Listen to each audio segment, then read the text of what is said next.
E, ao longo do tempo, né, a gente vai realizando essas análises de risco. Nesse período de 2005 a 2014, foram publicadas 83 instruções normativas, que são as decisões autorizando a importação de algum material que é importante aqui para o Brasil, com as medidas necessárias. E a gente vê que a maior parte dessa solicitação é algum comerciante, alguma estação, uma empresa de melhoramento tal, que fala: eu quero introduzir milho do México porque eu quero genes interessantes para o meu programa de melhoramento. Então, para tudo isso aí, há necessidade, caso ainda não haja essa regulamentação, essas medidas fitossanitárias que têm que ser adotadas, isso aí tem que ser feito através dessas análises de risco de praga. E a gente vê que da maior parte desses materiais que foram autorizados, a maior parte vem aqui da América do Sul, nossos vizinhos, né? Então, mostrando que a chance, por estar muito próximo geograficamente, a chance dessas pragas quarentenárias se estabelecerem aqui no Brasil é grande. Logicamente, eu não vou ler tudo isso aqui para vocês, mas é esse material que está circulando. Então, é só para vocês terem uma ordem de grandeza do número de pragas quarentenárias aqui do Brasil. E eu extraí dessa lista que está circulando aí para vocês só aqueles que são agentes causais de doença. Ou seja, aqui estão os fungos. Então, essas instruções normativas elas são facilmente obtidas na internet. Entra no Google com esses números aqui: instrução normativa 52, instrução normativa 41. Olha o número de fungos que existem nos outros países e que não estão presentes aqui no Brasil. Então, olha, vão ter 4 páginas aqui, e aí vocês vão ver quanto nome bonito, né, que vocês vão ter que aprender, inclusive, a pronunciar de maneira correta. Isso aqui só de fungo. Os nematóides. Então, às vezes você tem o gênero, mas não tem a espécie, tá? Então, porque se a especificidade for muito grande, né, e via de regra é assim que funciona, nós temos que saber identificar todos esses patógenos. Não só quem vai trabalhar numa estação quarentenária, por exemplo, tem que saber identificar corretamente todos esses seres vivos, nocivos, até o nível de espécie.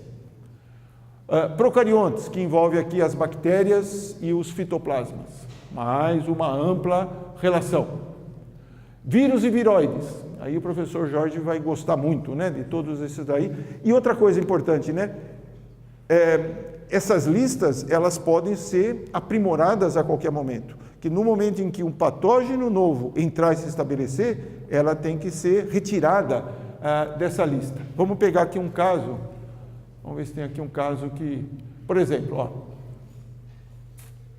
esse patógeno aqui, olha, Puccinia coeli, vocês vão entrar na lista de 2007, ele estava citado como quarentenário. Puccinia coeli é o agente causal de que doença? Alguém trabalha com cana aqui? Não.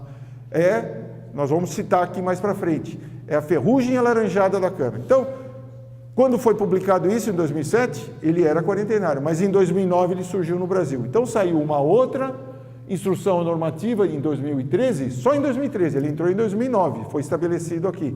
Em 2013, excluiu esse patógeno dessa lista, porque o patógeno já está estabelecido aqui entre nós. Pois não. Ela pode ser quarentenária da soja? Pois não? O mesmo agente patogênico da cana, ele pode ser uma doença quarentenária para a soja, por exemplo? Muito difícil, né? Diferente dos insetos. São os patógenos vegetais, via de regra, né? Principalmente os biotróficos, eles são muito específicos. Vocês lembram? Isso aí o Jorge ensinou aqui para vocês, né? Conforme você vai saindo das doenças do grupo 1, chegando para o do grupo 6, mais especializadas, os biotróficos, eles são muito mais especializados. Por exemplo, essa ferrugem aí, ela é específica da cana, assim como a ferrugem da cana, da soja, específico da soja. Talvez tenham 2 ou 3 hospedeiros muito próximos ali, muito familiar, mas Agora, nós temos alguns patógenos que têm amplo espectro, né? Só para mostrar, dar um exemplo importante para vocês, para lembrar isso aí. Pega a Sclerotina sclerociorum, ele tem 200, 300 espécies de hospedeiras. É um patógeno tipicamente polífago, mas a maior parte desses patógenos aqui, eles são mais ou menos especializados, em alguns casos, extremamente especializados a uma única espécie. Então, tem que tomar cuidado nisso daí também, porque você pode trazer um patógeno numa cultura que não é a mais importante, hospedeira, mas ele pode causar doença em uma outra cultura que também ele se desenvolve e que tem mais importância econômica do que aquela que você introduziu. Então, isso que é muito, muito importante esse seu raciocínio aí. Bom, então aqui nós temos toda essa relação. Bom, isso aqui significa, são quase 500 pragas quarentenárias listadas aqui no Brasil. Dessas 500, 218 são agentes causais de patógenos, são essas que eu coloquei aqui. Tá? Agora, nem todas têm a mesma importância. Muitas delas não é uma doença nem no seu local de origem importante, e as condições ambientais aqui do Brasil, ou as nossas variedades têm um certo nível de resistência, etc. Nós vamos depois relatar para vocês as que são mais importantes. Vamos dar um exemplo aqui com esse grupo de patógenos que é ainda pouco valorizado e que certamente será um dos grupos de patógenos mais importantes na geração de vocês, que são os nematóides. Né? Então vamos dar o exemplo desse nematóide aqui, Globodora rostoquiensis, que é o agente o chamado nematóide dourado, o nematóide do cisto da batata. É uma doença quarentenária 1, ausente aqui no Brasil, e olha que existe em diversos países do mundo relatos de perdas que podem chegar até 90%. Então, é um patógeno importantíssimo, né? E está aqui perto da gente, né? No Chile. E vocês encontram na literatura esses tipos de mapa, que mostram claramente onde cada um desses patógenos importantes, existe um site que vocês acham que é defesavegetal.net, que vocês vão encontrar fichas de patógenos quarentenários, ou mesmo de patógenos importantes, recém-introduzidos aqui no Brasil, mostrando, relatando, dando as características desses patógenos. E aqui nós temos, então, assim como esse, mostrando que o Brasil está livre, mas olha, aqui os nossos vizinhos já têm esse patógeno. Então, nós temos que tomar cuidado para não introduzi-lo, porque eles podem causar, já temos dezenas de doenças importantes na batata. Se trouxermos mais um, isso certamente vai afetar programas de melhoramento, métodos de manejo, etc. Olha, e só para ter uma ideia, aqui não se trata só de patógeno, mas de pragas quarentenárias como um todo. Então a gente vê que o número de espécies que estão aqui circundando o Brasil, que nós chamamos de ameaças fitossanitárias, nós chegamos até aqui, ó, na Argentina nós temos 30 pragas que ocorrem aqui na Argentina e que não estão aqui no Brasil, aí incluindo também os insetos e as plantas daninhas. Então, nós estamos cercados, né? E nós temos que ter cuidado. Como que a gente, olha o que nós temos aqui de fronteira, muitas fronteiras secas. O que a gente pode fazer para tentar evitar que essas pragas se entrem aqui no Brasil e se estabeleçam? Então, hoje existe bastante pesquisa nessa área, existem grupos fortes de pesquisa mostrando quais são as vias de acesso em todo o Brasil, aonde existe trânsito de pessoas. Nós vamos mostrar aqui o principal responsável. Esses patógenos, eles podem vir pelo vento, né? Eles são disseminados, podem vir pela água, podem vir, mas a atividade humana é responsável por 65% da entrada desses patógenos. Então, nós temos que vigiar, nós temos que fiscalizar, né? Quando você chega de uma viagem, hoje nos aeroportos, a gente geralmente tem lá que preencher uma fichinha dizendo que você não está trazendo material vegetal, e estão se instalando em alguns aeroportos máquinas, aparelhos que detectam a presença de material orgânico na bagagem, né? Se você estiver trazendo uma planta, você foi para a China, traz uma mudinha de planta ornamental, você pode estar trazendo nessa planta ornamental alguma praga quarentenária. É uma das hipóteses da introdução da Helicoverpa armígera aqui no Brasil. Pode ter vindo numa ornamental que foi lá para a Bahia e tal, e a partir de lá a praga foi se estabelecendo. Então, nós temos aqui E aqui, olha, e aqui estão marcadas as áreas de grande atividade. Essas áreas aqui, quanto mais escura, é onde a gente tem mais atividade agrícola.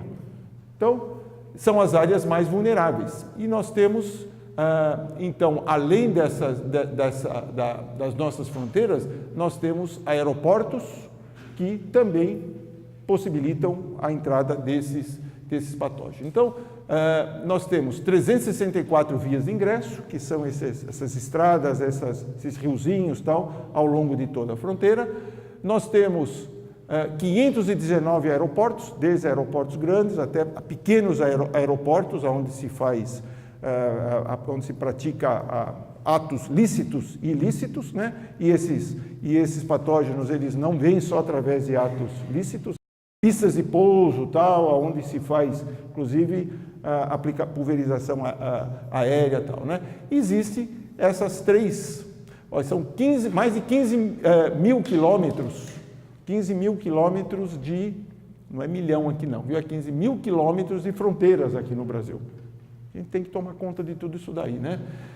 Existem 3 locais aonde que são mais vulneráveis por diversas razões. Uma delas é a região de Barreiras, na Bahia, onde provavelmente foi o ponto de entrada da Helicoverpa. Aqui na região centro-sul, pegando principalmente, aqui é centro-norte, isso aqui está errado também, a região do Pará e a fronteira da Bolívia com o Mato Grosso. E olha aqui, olha, o Ministério da Agricultura tem o chamado Vigiagro, que é o Sistema de Vigilância Agropecuária Internacional.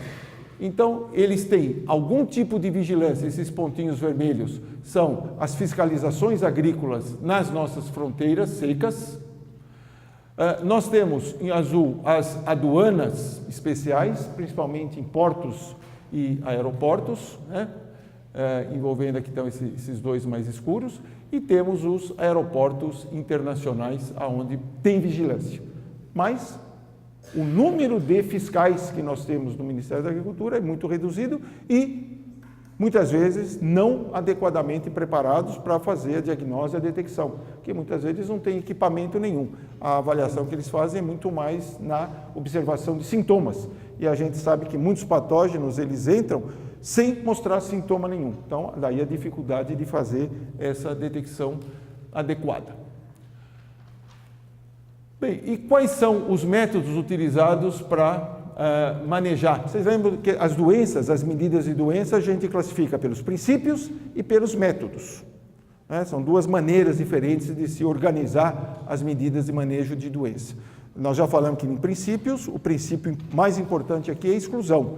Quando a gente fala em métodos de manejo de doenças de planta, essa quarentena ou essas medidas que nós usamos para evitar a introdução, prevenir a entrada de patógenos, eles caem nesse método cultural. Mas talvez a gente devesse incluir nos métodos de manejo, como a entomologia já faz, o método legislativo. Nós sabemos que existe uma série de leis, de regulamentações, vocês têm aqui nesse livro que está circulando aí para vocês, no último capítulo, a legislação pertinente à defesa vegetal no Brasil, tem muita lei, tal, as legislações específicas que se referem à exclusão de patógenos. E uma outra pergunta que eu faria aqui também, como os patógenos quarentenários de planta se estabelecem em novas áreas? Como que eles chegam aqui e se estabelecem? Bom, então a disseminação, como nós já falamos, pode ser pelo vento, vegetais, pessoas, animais e até bioterrorismo. Isso é uma coisa difícil de comprovar, mas existem indícios e existe a possibilidade. Eu quero quebrar um país e tem uma cultura importante, eu introduzo um patógeno importante lá e quebro. Isso já aconteceu aqui no Brasil, algo semelhante? Vocês já leram alguma coisa? Qual foi o caso? Cacau na Bahia. Então, olha, todo mundo, era bom depois vocês procurarem isso daí. A produção de cacau na Bahia praticamente quebrou por uma única doença. A doença é Você é de lá, da região? Não? É conhecimento, né? Você falou sobre isso. Prestou atenção na aula do professor, viu? Então, vassoura de bruxa é um dos únicos casos comprovados de bioterrorismo, quer dizer, briga entre trabalhadores rurais, sindicalistas, partido político e tal, levaram esse fungo lá para quebrar os grandes coronéis do cacau e realmente quebraram, né? O Brasil deixou de ser um grande produtor de cacau e agora está com muito esforço, né? Que é um patógeno que não tem resistência, é difícil de desenvolver, não tem fungicida bom, então o pessoal está desenvolvendo todo um arcabouço de medidas de manejo devido a uma tomada de decisão. E existe esse, inclusive hoje o Ministério da Defesa aqui do Brasil tem equipes trabalhando em sintonia com o Ministério da Agricultura para evitar a introdução de patógenos que possam causar transtornos econômicos e sociais aqui no Brasil. Existe aí o pessoal fala, o bicudo do algodoeiro foi introduzido propositalmente aqui no Brasil, mas nada comprovado, né? Mas sempre existem as hipóteses e a gente tem que não se pode descartar nenhuma dessas possibilidades. Mas o fato é esse, né? Quanto maior a movimentação entre regiões do mundo, maior a probabilidade de introdução de novos patógenos. Isso é um fato incontestável, né?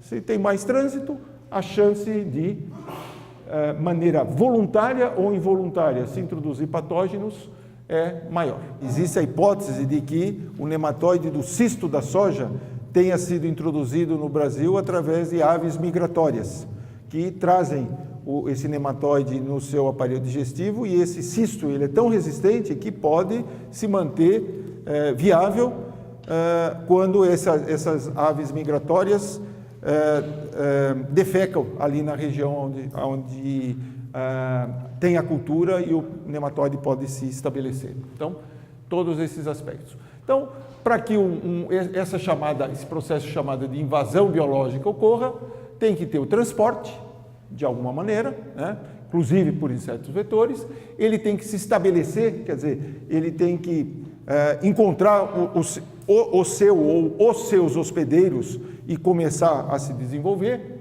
ele tem que se disseminar, ele começa a se espalhar, logicamente ele surge num pontinho ali, numa única planta, e depois vai se desenvolvendo. Vou aproveitar e contar uma historinha, que acho que o Jorge não sabe disso, mas quando eu entrei aqui na Exalc em 1970, e foi o ano que apareceu aqui no Brasil, isso aqui fica marcado na vida da gente. Vocês têm uma ideia de uma doença importante? Só a gente que viveu, né? Nem o Jorge vai lembrar. Qual foi a doença importante que apareceu aqui no Brasil em 1970? É a ferrugem do café, emblemático aqui no Brasil também, né? O pessoal veio aqui, pegou os alunos aqui de Exalc, nós fomos lá para a Bahia para tentar, depois que um patógeno, uma praga aparece, a segunda, vocês lembram dos princípios gerais, né? Depois da exclusão vem o quê? Qual é o princípio geral logo depois da exclusão, naquela lógica de princípios de manejo de doenças de planta? Erradicação. Nós fomos lá para erradicar a ferrugem. Então a gente andava pelos cafezais lá, quando achava um galinho de ferrugem, um galinho de café com ferrugem, cortava, levava no carreador, botava óleo diesel e botava fogo.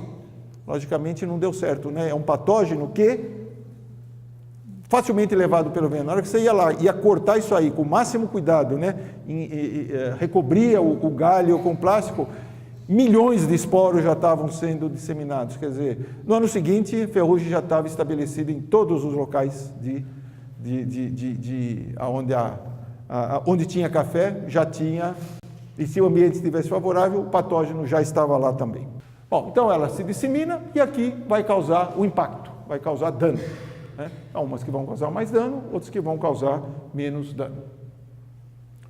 Bom, então isso aqui é já citei isso daqui, mas é importante que vocês saibam disso, né? A maior parte desses problemas somos nós que causamos.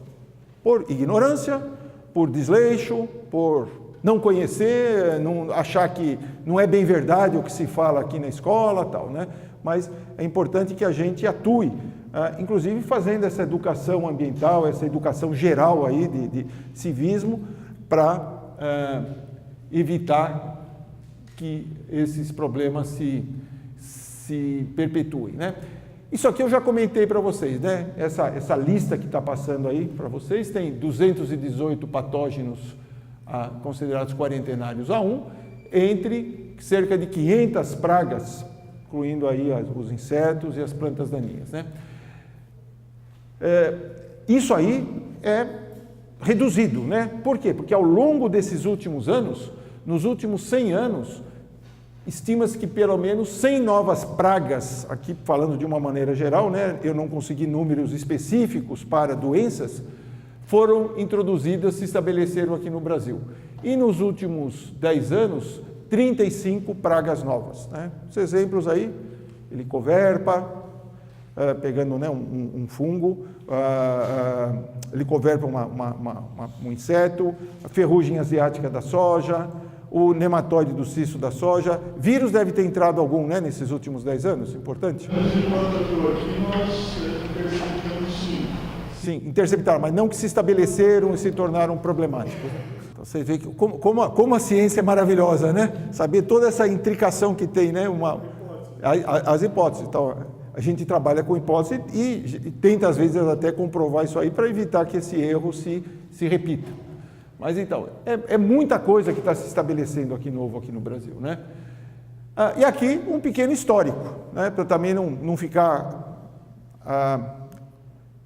pondo muito dado na cabeça de vocês, mas olha aqui, ó, requeima do tomate e da batata, nessa época aqui, foi o primeiro relato que nós temos aqui, há mais de quase 130 anos.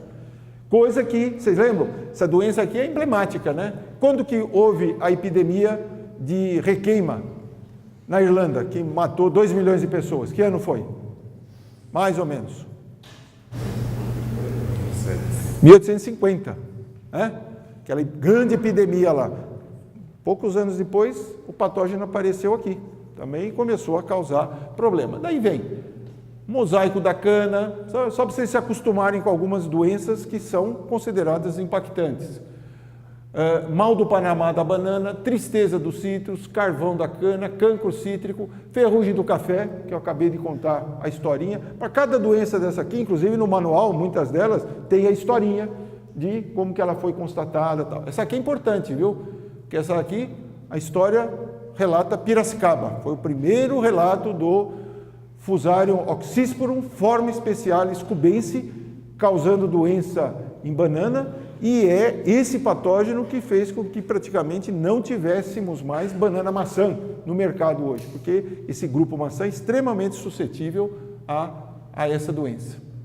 Moco da bananeira, ferrugem americana da soja, uma ferrugem fraca que apareceu aqui, mas era também quarentenária, mas é o exemplo típico, né?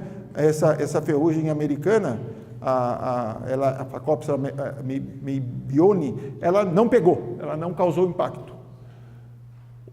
Ferrugem marrom da cana, o CVC, o amarelinho dos citros, o cancro da haste da soja, vassoura de bruxa do cacau, ó, em 89 aquele caso, nematóide do cisto da soja, cigatoca negra da banana, ferrugem da soja, o greening ou HLB em citros e ferrugem alaranjada da cana. Então, daqui a pouco, vocês vão ficar atentos aí, alguém vai relatar daqui a alguns anos, infelizmente, né, um outro patógeno importante que está se estabelecendo aqui, porque nós não conseguimos evitar a introdução do agente causal. E eu sempre vou colocar isso aqui, que em 2013 apareceu esse inseto, né, que embora não seja patógeno, mas é um caso emblemático e que acho que vocês têm que conhecer esse caso aí, vocês estão nesse momento de ter uns bons modelos tal, para que vocês evitem que erros semelhantes ocorram entre nós. Um outro dado importante é que começa a criar essa consciência aqui no Brasil. E foi criado, que os autores desse livro que está circulando aí de defesa vegetal, eles criaram uma Sociedade Brasileira de Defesa Agropecuária, que é a junção, a entomologia, a fitopatologia, as plantas daninhas, que é tudo defesa vegetal, eles acabam não se conversando muito, né? E os princípios são mais ou menos os mesmos, né? Tudo que eu estou falando aqui de patógeno, vocês veem que às vezes eu falo em praga, que é mais amplo, né? Mas os princípios são os mesmos. E esse grupo, essa empresa aqui, a Oxia, que até pouco tempo era chamada de Agropec, ela criou esse observatório Pragas Sem Fronteira. Então, basta entrar nesse site e vocês vão ter um levantamento de todos os patógenos que foram introduzidos. Eles estão trabalhando e querem a colaboração de especialistas, né? Estima-se que entre 1890 e 2014, cerca de 2.000 introduções tenham sido feitas, tenham ocorrido aqui no Brasil. E dessas, eles já catalogaram quase 350. E dessas 350, pelo menos 40 são de importância econômica. E a maior parte desses casos estudados, relatados, compilados, consolidados, etc., eles vêm do norte, da Ásia, e entram no Brasil, principalmente na região norte e no centro-oeste, são os principais pontos de entrada, talvez porque não tenha tanta vigilância, não tenha tanta gente olhando, e da Europa. E o da Europa entra principalmente no sul do Brasil, provavelmente pelo contato que os europeus têm com as culturas típicas do sul, como, por exemplo, as rosáceas de clima temperado, etc., né? Esses vínculos que existem entre as culturas. E o que é importante, com o passar do tempo, o número de pragas introduzidas vem aumentando. Até 1960 era uma por ano, de 1990 a 2000, 2 por ano, e a partir do ano de 2000, 3,5 pragas por ano entrando aqui no Brasil. Ou seja, quanto mais movimento, mais praga entrando. É uma questão de probabilidade. E aí eles criaram essa tal da regra das dezenas.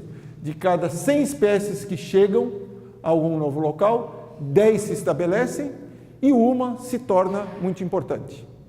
Então, essa lista enorme, você fala, pô, nós estamos ferrados, né? Temos 218 patógenos que podem entrar aqui. Talvez esses 2 ou 3 podem se tornar importantes, né? Mas nós temos que fazer estudos para verificar as características biológicas de cada uma delas e quantas delas vão poder, de fato, causar grandes problemas para todos nós. Se há tanto perigo das plantas transportarem patógenos quarentenários, por que a gente faz isso? A gente fala assim, a partir de agora não se traz planta nenhuma mais para cá. Vamos proibir qualquer tipo. Isso é uma boa medida ou não? O que vocês acham? A gente poderia falar, olha, a partir de agora não existe mais trânsito, eu não quero mais ter pragas novas aqui no Brasil. O que você acha? Você faria isso se você fosse o ministro da Agricultura?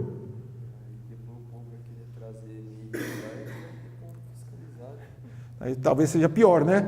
Vai criar um mercado negro, alguma coisa assim, né? Por quê? Porque é importante isso, né? Todo melhoramento genético, aqui, olha, diversificar as espécies cultivadas. Nós somos ainda muito dependentes de poucos alimentos, né? A gente explora economicamente aqui no Brasil praticamente só milho, soja, algodão, um pouquinho de arroz, feijão. 10 culturas aqui representa 90% da importância do nosso agro. Então nós temos que diversificar. De repente, é função de vocês. Vocês têm que encontrar uma nova soja, né? Um novo milho aqui no Brasil.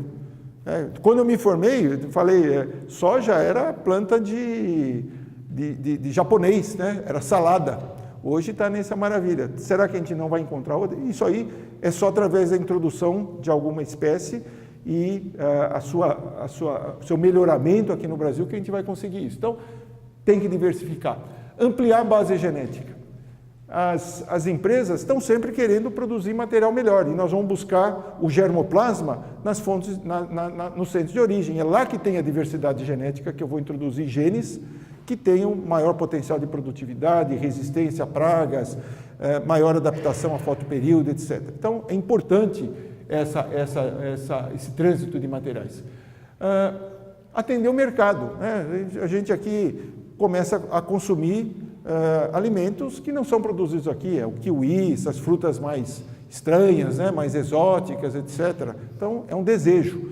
E também a gente compra muda, a gente compra semente, né, importação de alimento, matérias-primas vegetais, etc. Então, é impossível, né, ou não é conveniente hoje a gente trancar todo o mercado.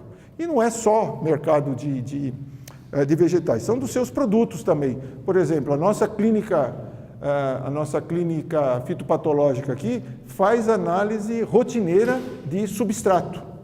Então, a turfa que é usado para a produção de substrato, toda a turfa só é liberada aqui no Brasil quando passa por uma análise feita na nossa clínica para evitar a introdução, entre outras coisas, de patógenos quarentenários que podem ser veiculados por esse material, né? E nós já temos casos de uma doença importante da alface, que provavelmente o agente causal veio através de turfa importada do Canadá. É uma das hipóteses.